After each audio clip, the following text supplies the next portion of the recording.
Whether it's the Jazz, Utes, Cougars, or Aggies, these guys have got you covered. Time to eat, fellas. You're locked on to Jake Scott and Ben Anderson. 1, 2, 3, move it. On 97.5, the KSL Sports Zone. Jake and Ben, 97.5, the KSL Sports Zone. Want to remind you to nominate the youth sports volunteer you know for the Hercules Hero of the Week. Submit that nomination at kslsports.com/contest and listen every Thursday to JJ and Alex for the winner. Help us celebrate the efforts of those volunteers making an impact with the Hercules Hero of the Week, sponsored by Hercules First Federal Credit Union and Beehive Meals. Also, Ben, KSL's Quarters for Christmas is underway, raising money for local children in need. 100% of the money we receive is returned to the community to provide kids with shoes, clothing, and coats. You can donate online at kslquarters.com or at any Deseret Book location. kslquarters.com. Murray High School tomorrow. Is that the plan? Yeah, we're going to be out there. We're going to be out there. Lloyd's old stomping We're still grounds. invited? You know, Lloyd was an All-American second baseman at Murray. They've got, I think they've got his bust down there. They had, what's his name, Bob Bustwell, our guy. Blair. Best Bustwell. Okay, well, I'll deface it. Oh, wow. Vandalism? Yep. I guess that is right up your alley. Yep. You were a vandal as a minor. Yes, I was. So, never really leaves you. No, it apparently doesn't. That's not a thing. Do you want to talk playoff? Do you want to talk Isaac Wilson? Yeah, go ahead. You've got a hot Isaac Wilson take ready to go, I can tell. Well, you got to tell me, because in the day of NIL and the transfer portal, it might be the other. It's either one of the greatest mistakes I've ever seen a team make to give him the nod as the backup, burn a whole season investing in him being the backup, and then losing him as he enters the transfer portal, or it doesn't matter at all because the transfer portal is going to allow you to replace him in no time and you didn't sink a season. But don't you play the young guy with the idea that he's going to be your quarterback for the next 3 years or 4 years? Isn't that the whole reason why when Cam Rising goes down in game 2, that if you're going to the true freshman, he is hell or high water, he's going to be the guy for you because you're going to develop him and live through all these mistakes and deal with a 5-7 season? No. No. No, that's not what this year was. Because the transfer portal No, or what? that wasn't what this year was about for Utah. You don't think that's what they did in the decision-making for Isaac Wilson? Whether or not that's what the season was about, you don't think that was the decision they made regarding Isaac Wilson? No. You think they just thought he was the second-best quarterback? I think someone did. Okay. I mean, that's open for debate. I mean, I would say I think Andy Ludwig did. Okay. Because I think he's the one who made the decision. And now I guess Witt rubber stamps it or whatever, but I mean... Sure. It's Witt's program. Right. I mean... And Andy hasn't been 100% correct on his quarterback evaluations over the years. So I think he probably believed it. I never bought the nepotism thing. Okay. Which was my theory. Yeah. That Witt felt like they missed out on Zach Wilson. And as a result, the ghost of Zach Wilson, his little brother Isaac, and I'm not trying to knock Isaac. It's freaking Zach Wilson now. Isaac's a kid, and I'm rooting for him to have success wherever he ends up. And I think he has a lot of talent. No, I don't think they thought someone thought Brandon Rose was any good. Okay. They proved that multiple times. Yeah, so they consistently tried to put players above Brandon Rose. Yeah. And didn't try to, succeeded. Sam Hewer, they're recruiting these guys because they did. I don't think they believed in him. If they really believed in the Ferrari, Luke Batari, they would have given him a scholarship. Yeah. Which they did not. Right. And then Heward got hurt at some point in the season. We never saw him. Right. So I believe that they believed that he was the second best quarterback on the team.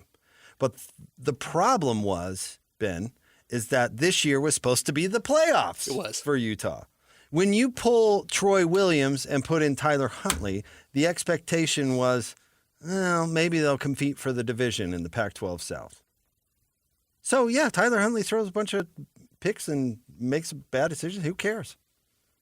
Right? Yeah, no question. Even Witt can go, I don't really care. What were we expected to do? It was supposed to be an average season for us at best. The point is investing in the young players so that 2 years from now, we're in the conference title game, which they were. Yeah. And it worked. It worked. that wasn't what last year was supposed to be about for Utah. The expectation was win the Big 12 because your fans are already rubbing everybody's face in it before a snap's even been had, and to go to the playoff. It was supposed to be the swan song. It was supposed to be Witt has one thing left to do, make the college football playoff. That was the narrative. And it didn't work out that way. You go to your second best quarterback on the team. The drop-off is mighty because nobody wanted to transfer there because Cam Rising is an all-conference quarterback who's got the job. So if you want to say the modern NIL game, that's part of it. Is because now you're not going to invest any time transferring somewhere where you're going to sit. So the drop-off between 1 and 2 was mighty. And I don't even fault number 2, honestly, because he still has pimples. I think that's an important part. That's an important point. None of this is Isaac Wilson's fault I at don't all. think so. No. Ben, I was thinking about this. Sorry, I didn't mean to step on you. No, Steve Bartle sat in that chair right there in, what was it, was it after spring? No, it'd have to be fall camp. And he's like, well, yeah, Isaac's made the right decisions and hasn't turned the ball over. Like, it was the first thing out of his mouth when he was talking about why Isaac Wilson was number 2. And I said to Steve, oh, man, Steve, they're ruining this guy already, aren't they? And he looked at me with a shock. Like, what on earth are you talking about? And I was like, they're already programming this guy to be so petrified to play the position, there's no way he's going to succeed. Regarding turnovers. The number one thing you listed. Remember we talked about this? Yep. Steve didn't come on and say, my Lanta, Isaac is slinging it all over the field. There isn't a throw this bro can't make. Right. No, the first thing out of his mouth was, they like him because they think he makes the right decision and won't turn the ball over. That's what ruined Isaac Wilson. Is he got in there, he got the opportunity, and instead of getting latitude to make mistakes like a freshman, it was, if you turn the ball over, we're going to cut you. And it wasn't, it's not a surprise to me maybe that Andy Ludwig left because he probably picked Isaac. And he said, you want to go away from this guy? Well, then you're going away from me. You know, that kind of thing. And by the way, I don't know that. I have no clue if that's the case. It would not surprise me in the slightest. But I do. I think they ruined Isaac. He should transfer. Go somewhere else. Yeah, he should transfer. You don't have a chance to succeed. And you took the whole blame for the season. And it was not your fault. You blamed Isaac earlier by saying, well, I guess not technically blamed him, but by saying the season went because Cam Rising didn't play. The season didn't go well because Cam Rising got hurt. If you didn't say that exactly, you implied that earlier. Yeah. And again, I'm not coming at you other than to say that's what everybody says. Yeah. Utah's still saying, oh, yeah, well, if Cam Rising was healthy, they would have won the league for sure. Yeah. Oh, I mean, some people are saying if Brandon Rose had played. Yes. Maybe I'm even saying that. I don't know. Right. Maybe if Brandon Rose had played, he would have been better than Isaac Wilson. You wouldn't have lost this whole season. He automatically gets the blame for the whole thing. That it's not you're not going to succeed there. He's not going to succeed there. So I do wonder along those lines then, with the idea that the transfer portal truly kind of makes a free market. When you have a free market like that, you really can just have this be a word that you like to use, a meritocracy. This can be, you should no longer, getting back to our point about Tyler Huntley, you invested in Tyler Huntley and sacrificed was it a true freshman year, redshirt freshman year, whatever it was that he played, and kind of even his second year to get to the third year where you would get the payoff. I don't think you need to or should ever do that anymore. And which in the sense is, so there's no reason to play a true freshman unless they are truly the best player. Yeah. Because there's no reason to develop a guy because you can just go get somebody in the transfer portal. There's no reason to invest when you can just upgrade immediately. Who are you talking about? I'm talking about every team in college football. See, that it depends on where you are in the pecking order. Okay, where is Utah in the pecking order? Lower than you're implying. So they should invest in a freshman? Why would a good quarterback ever transfer to Utah? Under the current regime. I mean, now, if Jason brings this guy from New Mexico, there is a reason, I suppose. But if you were Jackson Dart, who's a Utah guy. Yeah, the backup at Ohio State now, who is a former Utah high school kid. There isn't enough money in college football to get you to transfer to Utah. Why would you? So you're just going to, and by the way, let's look at their transfer record as of recently. So Jake Bentley was incredible. I mean, that guy reinvented quarterbacking. Yeah. So no, I don't think that Charlie, path, what was Charlie? Charlie Brewer. I don't think that pathway is the one you automatically go for. No, Okay. I don't think so. that. Let's circle back to where I started this conversation. This question was: is it either the biggest mistake in the world to start Isaac Wilson, or was it the right decision and they've just failed by losing him? Yeah, by picking the middle ground, they lost. Like Yeah, you but either no, got to it's like- start a freshman and stick with him, hell or high water, Yeah. like I said, or don't ever play a freshman. Why do you Because they're think- going to look bad. Why do you think people should absolutely listen to the show every day? Because we talked about it when they put him as number 2 on the depth chart. You made that decision then. There was no going back on it. There was no juggling. You made the decision. That It's was an all-in decision. It's a an all-in full leap of decision. faith. Yeah. You can't go back. And you can't, like, they tried to, okay, we'll put our toe in the water and let him play, and then you jerk him around a bunch and he's gone. So if you're trying to tell me that, is that the worst case scenario? Yes. They should have either buried him on the depth chart and given him time, or they should have just ridden it out, not blame the whole season on him, and say this was a learning experience. But they did neither. And yeah, that is the worst case scenario, because the player who has potential is going to try and fulfill that potential elsewhere. How do you think Utah, speaking of Jackson Dart, how do you think USC feels every time they watch him play? Yeah, right. Like, oh, yeah, we had that guy. Jeez. Yeah. He's really good. Or Jaden Daniels. How do you think everybody at Arizona State was like, oh, man, that guy was awesome. Yeah. Like, that's a mistake. Yep, it is. Arizona State it kind of wasn't their fault. It was really Herm's fault. But USC absolutely stinking picked Caleb. Stinking picked fingernails. Jackson Dart's now slinging it for Ole Miss. And every position is different. Every job is different. Every coach, every quarterback room is different. I totally get that. But maybe my default going forward is, yeah, your freshman enters the year regardless, best case scenario, as number 3. Tyler Huntley was set up to succeed. Isaac Wilson was not. And if I'm a quarterback, I'm not playing somewhere where I'm not going to play for a coach or a situation where I'm not set up to succeed one way or another. And that gets back to the plan before the year. The plan should have been, you sit tight and we're going to get you used to this level of play and we're not going to throw you into the deep end and ruin you. That was probably the right thing to do. But they picked the other one and then didn't stick with it. If you pick the other one, you have to do what you did with Tyler Huntley and say, you're going to make some mistakes.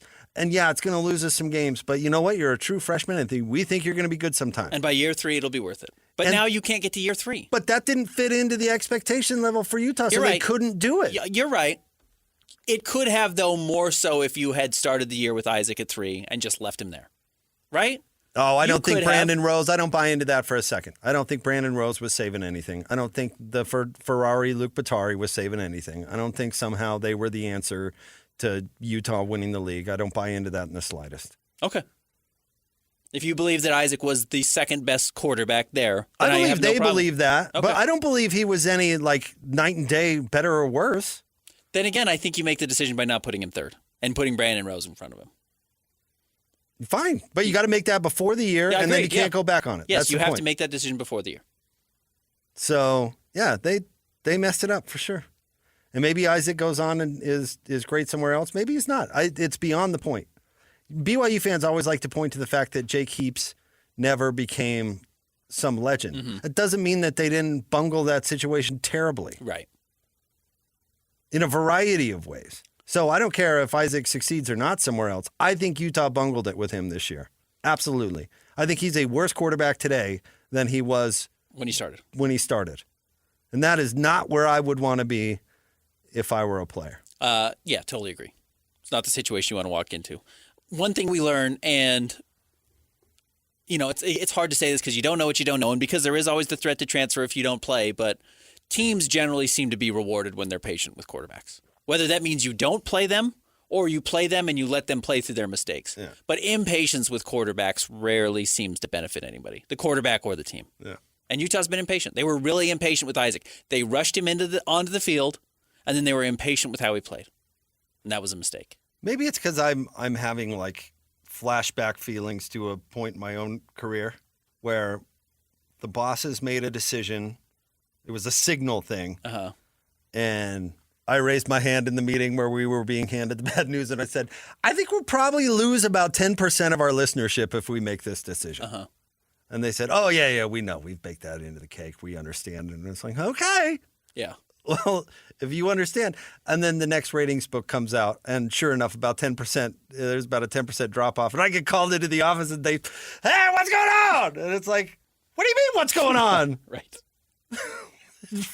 What are you talking about? What's going on? Yeah. We talked about this. And you know how much they cared? None. Yeah. 0. Right. So Isaac Wilson probably told Witt, hey, dude, I had my prom like 3 months ago.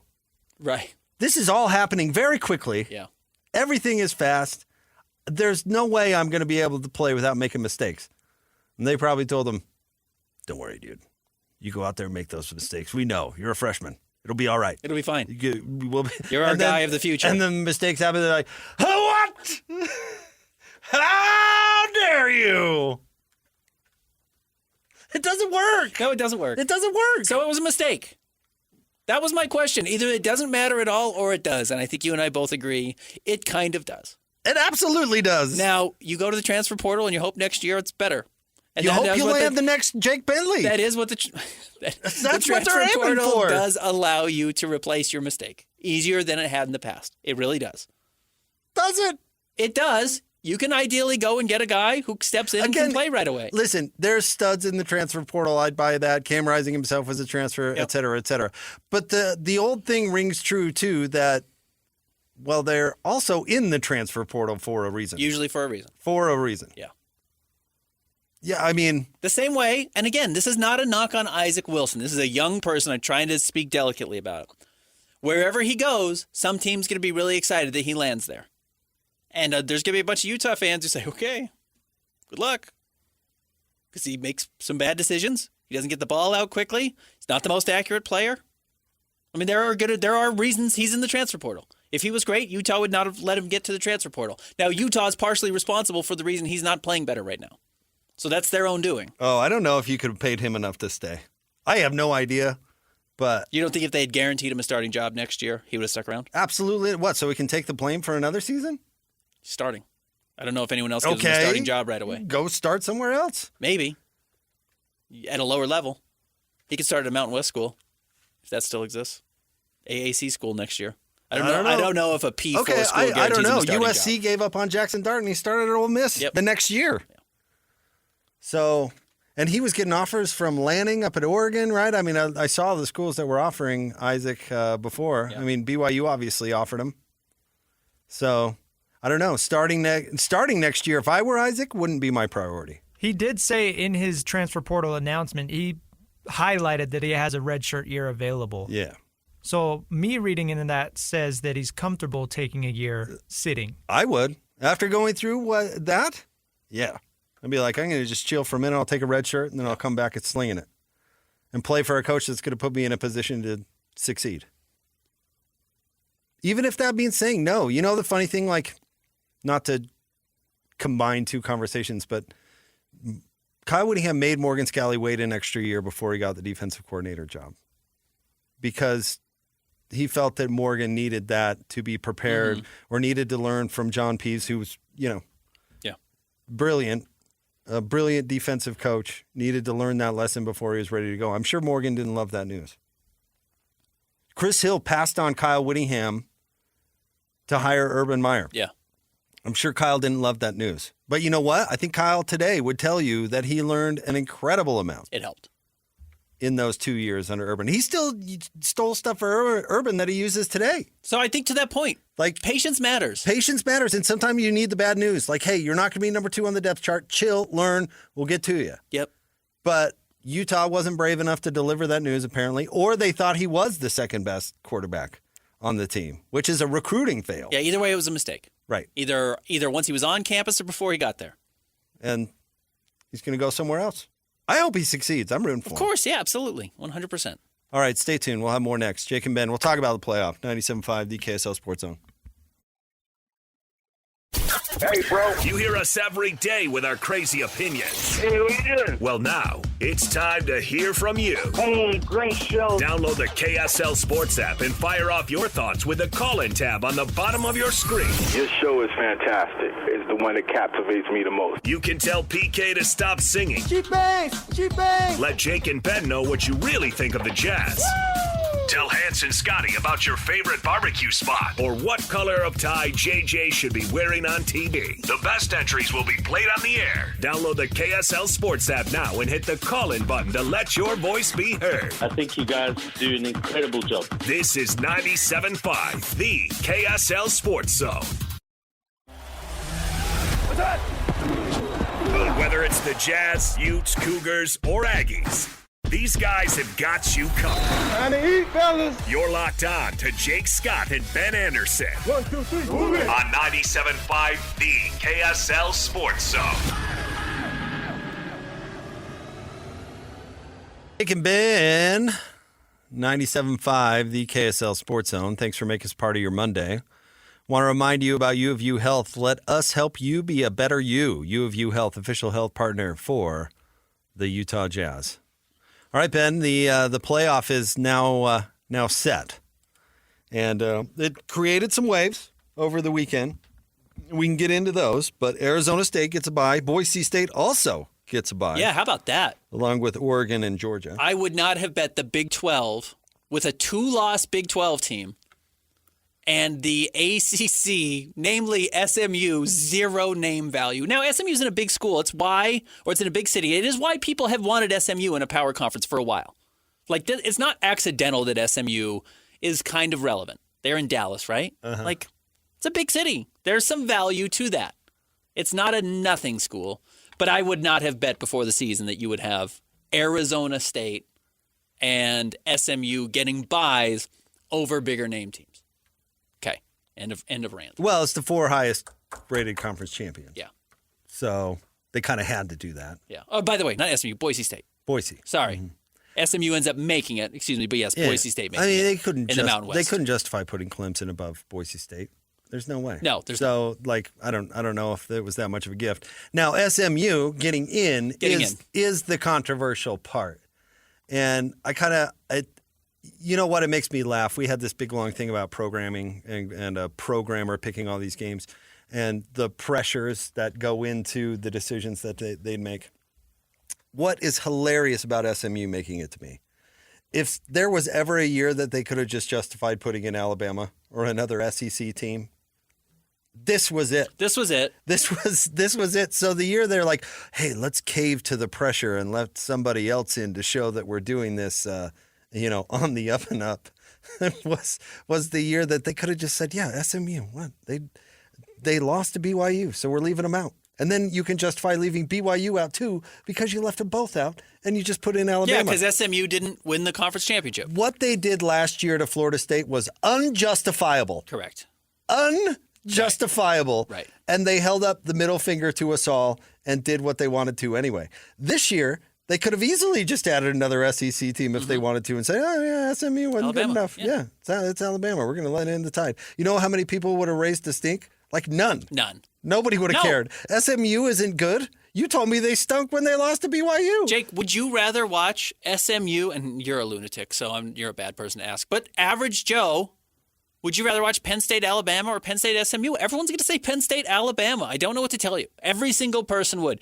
Now, the way SMU lost that game made it really difficult to keep them out. Now, 21-7 at the end of the third quarter, or first quarter, excuse me, everybody in the college football playoff was licking their lips to get Alabama in. They thought, oh, man, let this game end 42-14, and Bama is in. But the fact that SMU tied it with 19 seconds left and still found a way to lose, which was a mistake. Well, but the Clemson fact that they stinks did tie, too. Clemson does stink. I'm totally with you. Clemson stinks. That The only reason league Clemson stinks. is in is because they get the automatic entry. So to let SMU in now opens the door to all sorts of criticism. Like the Big 12 is a better league right now than the ACC by a lot. There are so many bad teams in the ACC. So many just dreadful programs that this wasn't the year to reward them with 2 bids. You know what I mean? That doesn't make any sense. So you open yourself to criticism on that front. And then BYU beat SMU. Yeah. We saw that result on the field. The Cougars were victorious. I didn't think we'd come in here today talking about how BYU got screwed, but by letting SMU in, BYU got hosed. Yeah. They totally got screwed. The same amount of losses, and their one head-to-head BYU won at SMU on the road. So what is the playoff basically gets no benefit from doing it. I don't understand. And maybe that's a me problem. And they did. Look, they set a weird precedent that Clemson beat SMU heads up in the last game, and they still had SMU ranked higher than Clemson. What sense does that make? I'm with you. SMU is 11 in the ranking. Clemson is 12. Clemson is 12, and they played 48 hours ago, and Clemson beat them. And they're like, honestly, I think SMU might be better. If I'm Tom Homo today, I'm going, you serious, Clark? Because you know what, Tom, if Alabama would have gotten in, Tom would have just gone, well, Alabama. SEC bias, I guess, we'll go enjoy playing Colorado. But they let SMU in. Tom's got to be like, wait, what? What? You mean the team we beat on the road? Her? You mean that? Yeah. You mean that team? Yeah. What? Yeah. That's terrible. Just terrible. Now, with that said, I am of the opinion, and this applies to everything in sports, so this is a way bigger conversation. I'm not trying to derail our conversation about the playoffs, but this hit me also with the NBA Cup that people have been talking about. My real theory in sports right now is we've got to stop trying to fix things. Oh, I've been saying that for years. It is your term. A cat in the wall. It's a cat in the wall. It's a cat in the wall. Essentially, again, if you haven't listened to our show a lot, a cat in the wall is the idea that you're trying to get a cat out of the wall, and the way you do is you keep putting more cats in the wall. It's from an Always Sunny in Philadelphia episode. We got to stop trying. Cat. That's what we need. We got to stop trying to fix stuff. Stop putting cats in the wall. Just stop. Look, and we knew this was going to be the case. When you expanded it from 2 teams to 4 teams, now to 12 teams, there's 8 more cats that are going to be angry that they're not in the wall. Yep. BYU is one of them.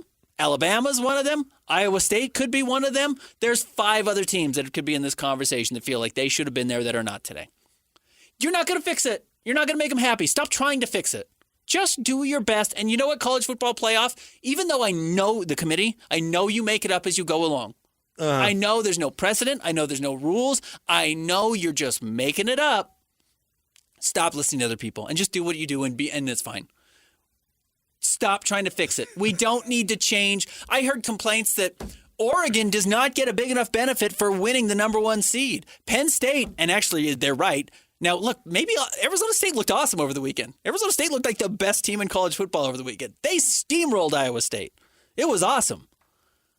But Penn State might play Arizona State, who people perceive as the worst team in the playoff, and I don't think they actually are. I think they're pretty good. And then might play Boise State in the second round if they beat Arizona State. And everyone's saying, you mean SMU? Penn State plays SMU. Penn State plays SMU. And then they'll play Boise State in the second round. I apologize. Thank you. Yes, SMU and then Boise State. Arizona State plays the winner of Clemson and Texas. Yes, they do. They got the bye. Okay, apologies. But people are thinking it's not an Arizona State conversation. It's a Penn State conversation. People are saying, well, how does Oregon face a much more difficult path than Penn State does? Well, A, they don't. Oregon has a bye. Penn State has to play. It's much harder to get past the first week when you have to play versus when you don't. Oregon's already punched their ticket. But yeah, you're not going to fix it. What do you want to do? How much easier can you make it for Oregon? I don't know. Stop trying to fix it. Why are people assuming Tennessee and Ohio State are any good? Yeah, right. Exactly right. Why are they just assuming they're better than Boise State? Because they have name value. But right. Yes, it's just like we got to stop trying to fix the NBA Cup. We got to stop trying to fix the college football playoff. You can't. Clearly, you can't. If there was an obvious solution, we would have done the obvious thing. There's not an obvious thing to do. So quit adding more things to it to make it more complicated. Okay, Ben, I love it. I love it that you're now on board with me as old man shakes fist at clouds. Because you're right. Of course you're right. 100%. Stop it. Tell everybody stop it. But here's the frustrating part, Ben. How many cats are in the wall for the NCAA basketball tournament now? Oh, 68. And they're still talking about putting more cats in? They're talking about doubling it. They're talking about doubling the size? Like maybe if we put 68 more cats back there, then we could finally get the original cat out of the wall. Like every year, somebody, St. John's is complaining Yeah, somewhere, right. and everybody's like, we got to get that cat in the wall. And it just keeps going. And then you go, well, this Dayton thing is pretty stupid. Maybe we should just get rid of that. It never goes that way. Right. The cats never come out. Right. We always add more. We always add more. And then we don't like the cat that we added, so we throw in a different cat. It's crazy. I agree, it's crazy. You already hear, I heard David James talking about it last week, that they're going to go up to 16 teams. What do you bet me it doesn't stop there? Frankly, it's because they can make all this money. So the universities want to do it. They don't care how many games the players play. So they're just going to do it more and more and more. And because everybody clamors for the cats. Because they get paid per cat. Per cat. They get paid per cat. So that's why they keep adding it. But yes, so on the outside, we have to stop worrying about fairness and fixing it, etc. It's not possible. It's not going to happen. We got to stop worrying about how to fix it. And the arguments about how to fix it are so stupid. I hate them. I'm over it. I know part of our job is to argue some of this stuff. That's my argument. Stop trying to fix it. Oh, I remember. I'm old enough to remember the initial BCS was all computers. Yeah. And so teams like Florida State were going out and winning 85-0. Right. Because it would benefit them. And the computer, Around the and score. everybody's like, well, this inspires bad sportsmanship. We have to get a more human element in there. Let's make the AP poll part of it. Right.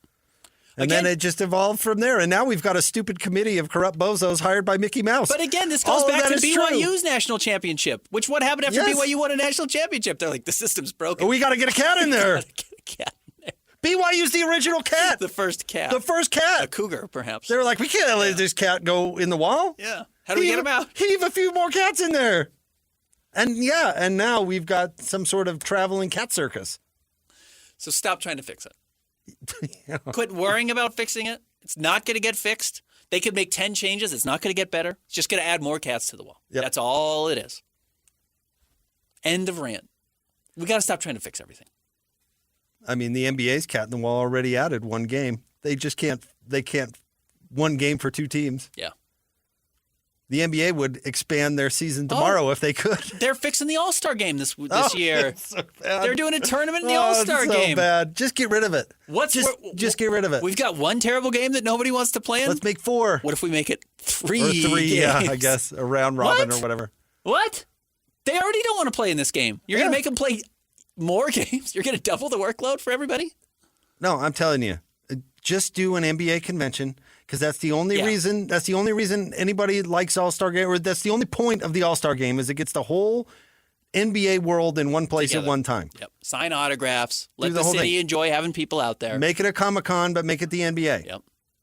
Give the players a bonus for sitting down there and going to the convention and doing all that stuff. It would serve the exact same purpose, and then we wouldn't have to act like we're interested in a stupid, non-competitive game. There you go. I just pulled that cat out of the wall. But does anybody listen to me? Nope. I do sometimes. Stay tuned. We'll wrap up the show We've coming up next. got some good audio of a human glitch. We got a person glitched out. We'll let you hear it. Coming up Really? next. Yeah, full Oh, glitch. That's a good tease. Yeah. 97.5. Not a stroke. The KSL Sports Zone. Accessing. This is Hans Olsen and Scotty G.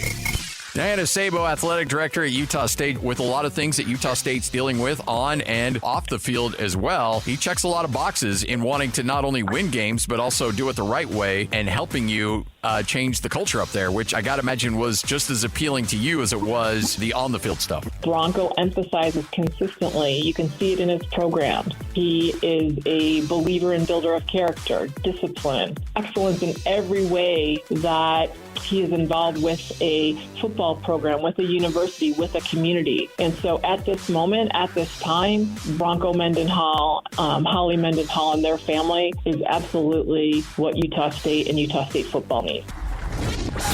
Catch Hans and Scotty weekdays from noon to 3 on 97.5, the KSL Sports Zone.